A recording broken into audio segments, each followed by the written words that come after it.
take a look at the history of apartheid. It's suggestive. Not exact, but suggestive. Took decades of education and organizing, things like this, before the situation in the United States reached the point where Congress, the business world, general population, was so opposed to apartheid that the Reagan administration had to lie its way around it to try to maintain the support. Well, okay, that's one thing that could be done. Another thing that could be done is what began in the case of South Africa in the late 70s, namely divestment. By then, it already had the support of a large part of the population, including even businesses and pretty soon Congress, but the requirement that U.S. corporations divest from white nationalist firms in South Africa, which they themselves are already beginning to do under pressure here. Okay, that can be done. Now that's, and you can go beyond. There were a number of international reports about the Gaza attack. One of the most important was from Amnesty International, not exactly an extremist organization. They called on the United States to withhold all arms shipments from Israel, saying that the arms shipments violate international law, which they do, and they even violate U.S. domestic law. Arms shipments are supposed to be subject to the condition that they are used only for defensive purposes or for, internal security. And the Gaza attack had no defensive purpose, as I mentioned, and certainly wasn't for internal security. And they were used in commission of major crimes, crime of aggression, lots of other war crimes. So there could be a popular movement here to call on the U.S. government to live up to its own laws and to terminate arms shipments. And there's a lot of other things, So there's no shortage of things that we can do. Well, it's no deep secret. Like we're doing right now.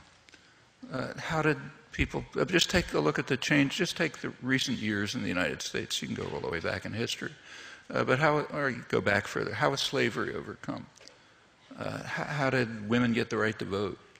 How since the 1960s were women's rights pretty substantially established, not perfect, but totally different from anything before. How were civil rights achieved? How did environmental concerns begin to be addressed? Not well enough, but at least somewhat. And every step forward in history comes the same way. And people like you do something about it. And it's a very free country. You can do all sorts of things. People in universities are extremely privileged. Students, for example, are in the moment of their lives when they are most free.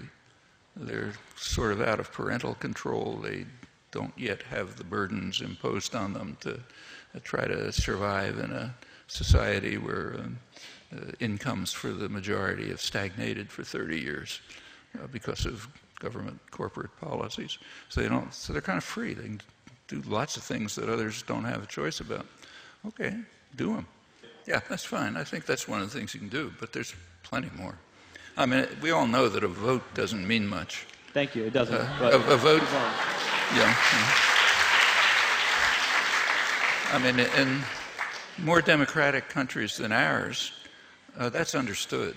Like, take, say, the poorest country in South America, Bolivia. They had a pretty remarkable election in 2005, another one just last year, in which the majority of the population, indigenous people, the most repressed people in the continent, had by then organized enough to enter the political arena and vote somebody from their own ranks. Not some rich guy from, who went to Skull and Bones at Yale. But they've elected someone from their own ranks. They formulated the programs, which the president is following, serious programs. And the voting was just one moment in an ongoing struggle. It wasn't, I go to the polls, I push a button, and I forget about it for the next 4 years. There's just an ongoing popular struggle about all kind of serious issues, access to water, control of resources, complex questions of ethnic and civil rights in a complex society, and they're at it all day, all the time. Okay, that's functioning democracy. We've got a long way to go. Well, we've had it in the past, but it's kind of been suppressed, and it can be recovered. And that's what elections ought to be, just a moment in a process which goes on from there. Hi. First, thank you so much for coming. I've learned a lot listening to what you shared with us. My question is specifically about Iran and the nuclear weapons and the discussion that you were having with regard to Iran and the international community. I definitely understand the idea of a country obtaining a nuclear weapon or developing one themselves out of a form of protection or to be on the same, I guess, international status as other countries who are considered superpowers or on the same level as a superpower because they themselves have nuclear weapons. But what do you do when a country is openly trying to develop one or obtain one and also openly threatening to wipe out a country and claiming that a country shouldn't exist? I mean, those are two really big issues that we're dealing with, and I didn't really think you addressed that, and I was curious what you had to say. Well, what do you do about countries that already developed nuclear weapons outside the framework of the Non-Proliferation Treaty and are daily violating resolutions of the Security Council and the International Atomic Energy Agency? I mean, that's the much more serious problem.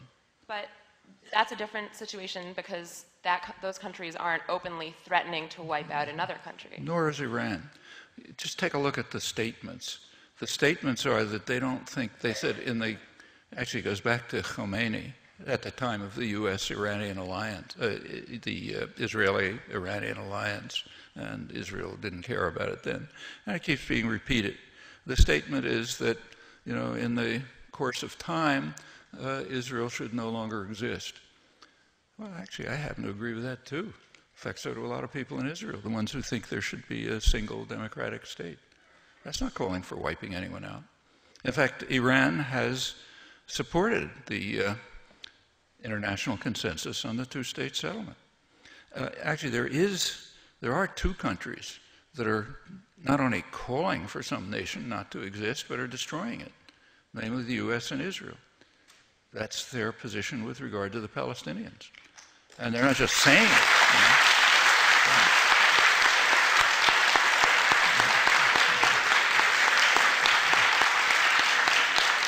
I stress, they're not just saying it, they're doing it day by day. That's the meaning of the policies that are going on right before our eyes in Gaza and the West Bank, which we are supporting and paying for. So sure, you shouldn't call for the destruction of another nation, and you shouldn't implement that. Actually, the official position of Israel, backed by the United States, they've slightly modified it, but back about 20 years ago, their official position, the coalition government, Labor, Likud, was that there cannot be, I'm quoting it, an additional Palestinian state between Jordan and Israel. In other words, they declared, and the U.S. supported that there already is a Palestinian state, namely Jordan. I mean, the Palestinians object. They say, no, wait a minute, that's not our state. But who cares about them? We say that's your state, and there can't be an additional one. Well, that goes well beyond calling for the destruction of another country. I mean, it's analogous to saying that if somebody came along, suppose Ahmadinejad said, Jews don't need Israel because they already have New York. Okay? I mean, we'd call that a revival of Nazism. But that's the official, has been the official U.S.-Israeli position. So there's a lot to be, incidentally, about Iran. Nobody in their right mind wants Iran to have nuclear weapons, or anyone else. But it is and it's a horrible regime, undoubtedly, though there are worse ones in the region, which are our allies. Everyone, and I'm not referring to Israel, I'm referring to the other Arab states. I mean, in comparison with Saudi Arabia, Iran looks like a civil rights paradise. But it's awful, no doubt. And there's a way to deal with it, like, for example, moving towards a nuclear weapons-free zone. But among strategic